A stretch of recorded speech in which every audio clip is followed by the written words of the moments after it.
بسم الله الرحمن الرحيم الحمد لله رب العالمين والعاقبة للمتقين والصلاة والسلام على أشرف الأنبياء والمرسلين محمد وعلى آله وأصحابه أجمعين.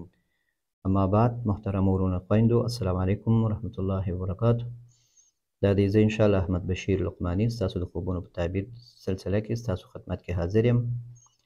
هیله کوم چینل سبسکرایب کړئ، لایک کړئ، کمنټ کړئ، دا د ویډیوګانې دوستانو سره شریک کړئ. په دې کې انشاءالله خیر ده. یو څوک چې خپل خوب نشي ویلی هغه ته خیر رسیږي، تاسو په دې خیر کې شریکیږئ، خلکو خوبونه ګوري، تشویش یې ورته لټوي.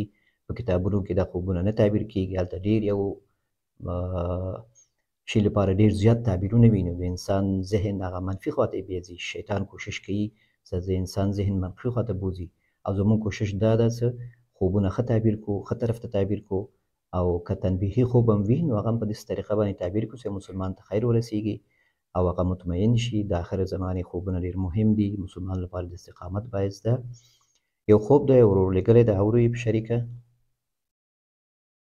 واتساپ دی لکه چې خراب شوی ده او واتساپ کار نه کوي اوس. مسنجر کې به مې دغه خوب کې و تقریبا چې ویښ شومه لاس باندې 2 بجې وي، نو یو خوړه کې د سیند د منځ کې ولاړې، نو پاسه نه اوبه را روانې د اوبه خړي، نو زه یو بله نه کې زه ږدم چې دا اوبه رالې، زه چې ځو غاړې ته چې شوم، نو بېرته دا اوبه ګورو، دا اوبه ورو ورو ډېرې ښې تکې سپینې شي. بیا راشم زه هم ورته ودرېږم، د هغه هم ودرېږي، نو دې کې مایان دی چې دا مایان پکې نیسمه او دې هلک ته یې ورکومه، او دې کې یو ډېر ښایسته مایع وي چې زه په ګیلاس کې دا راونیسم راجګ کړم، زه ته ورته وایم چې دا ته وګوره څومره ښایسته مایع ده، کوم ډولي مایع ده. او دغه خوب مې بېګا لیدلی ګرانه، او چې ویښ شومه لاس باندې 2 بجې وې د شپې. الله وکړي چې نو خوب یې لیدلی ده، په خوړ کې ولاړ ده. نو خوړ خو د اوبو د لاره ده، او خوړ کې درېدل معنا داسې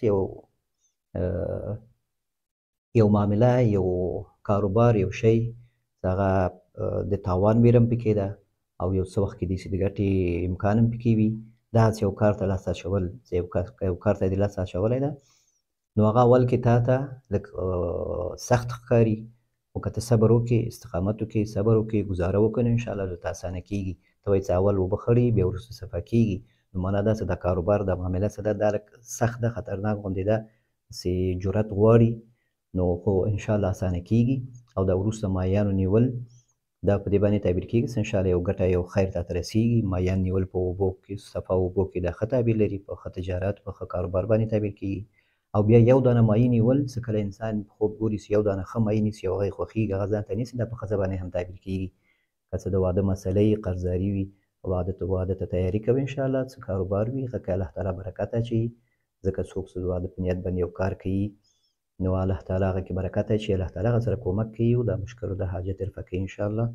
نو الله دې وکړي چې د دې خوب هغه مطلب ته اخیستی وي، چې لږ صبر استقامت سره انشاءالله دا اسانه کېږي. دا څه مراحل دي، څه مشکلات دي منطقه کې یا دا تبدیلیانې راغلي، نو دا انشاءالله ورو ورو ارامېږي، ورو ورو هر څه جوړېږي، خو چې ته صبر وکړې، حوصله وکړې، او خپل کار ته دوام ورکړې.